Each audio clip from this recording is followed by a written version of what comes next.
Bismillahirrahmanirrahim. Assalamualaikum warahmatullahi wabarakatuh. Perkenalkan, nama saya Hairunisa Alislami dari kelas 2A jurusan Bahasa dan Sastra Arab, ingin mempresentasikan hasil artikel ilmiah yang berjudul Pentingnya Ilmu Nahwu dalam Berbahasa Arab. Baik, di sini saya akan membahas apa itu pentingnya ilmu nahwu dalam berbahasa Arab. Kita langsung saja ke pembahasannya. Bahasa adalah sistem bunyi yang bersifat arbiter yang digunakan sekelompok orang sebagai sarana untuk menyampaikan pikiran dan perasaan mereka. Sebagaimana definisi bahasa ini, bahwa ia merupakan sarana yang berfungsi sebagai alat komunikasi.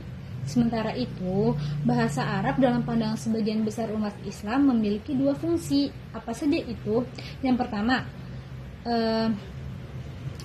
sebagai bahasa ilmu pengetahuan. Yang kedua, sebagai bahasa agama.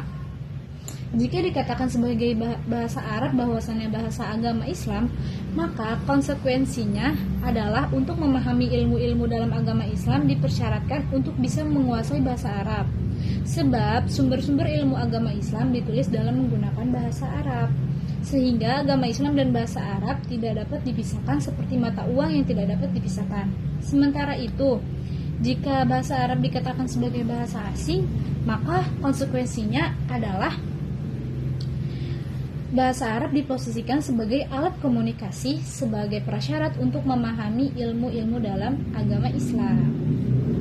Selanjutnya, bahasa Arab sebagai bahasa asing di Indonesia. Bahasa Indonesia memiliki hubungan yang sangat erat dengan bahasa Arab. Mengapa demikian?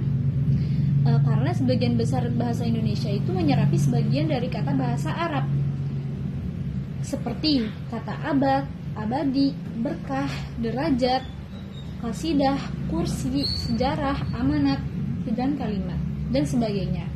Walaupun sebagian besar kosakata bahasa Indonesia asal dari bahasa Arab, akan tetapi perkembangannya salah satunya yaitu sifat kebahasaan.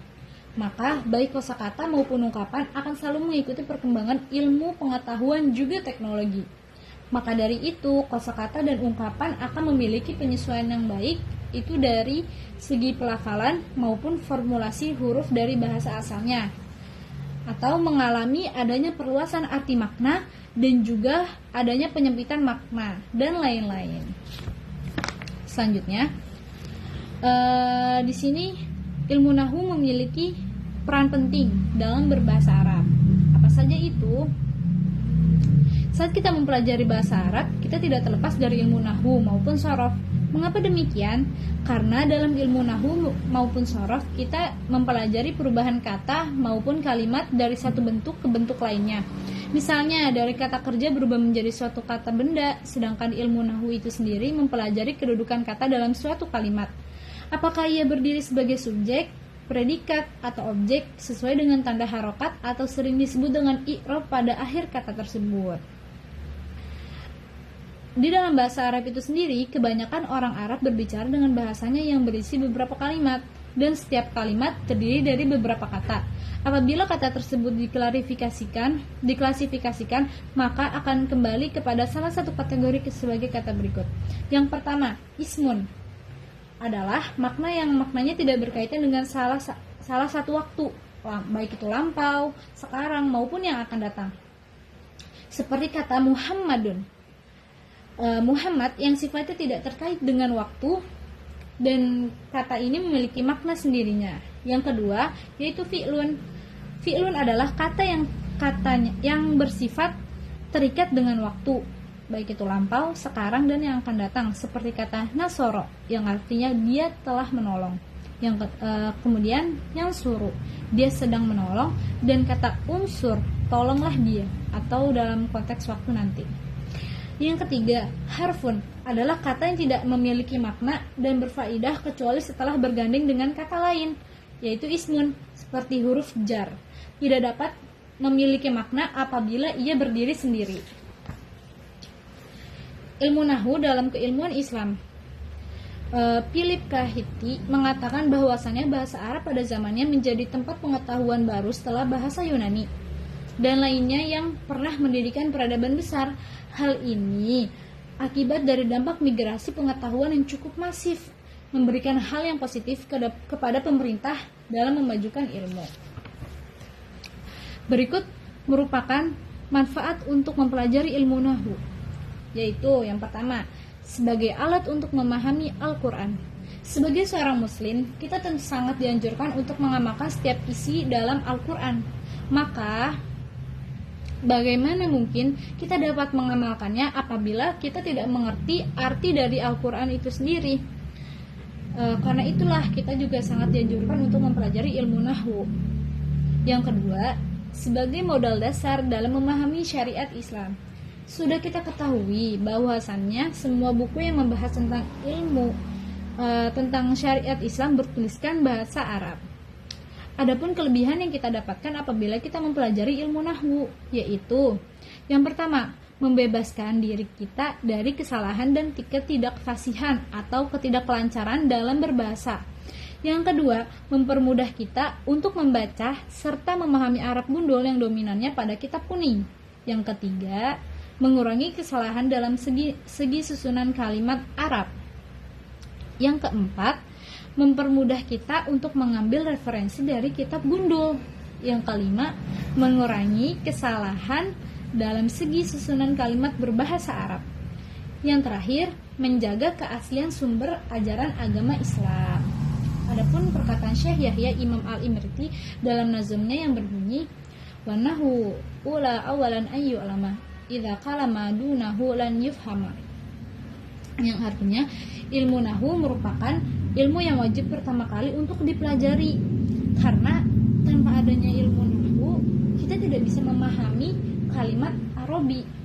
Kemudian ditambah lagi oleh Syekh Al-Usmani dalam kitab Al-Jurumiyah yang berbunyi, innan nahwa fi awaluhu su'ban wa fi akhiruhu sahlun fa inna ilmu nahwu ilmu syarif, bahwasanya ilmu nahwu itu pada awalnya sangatlah sulit dan akhirnya menjadi mudah karena ilmu nahwu merupakan ilmu yang mulia.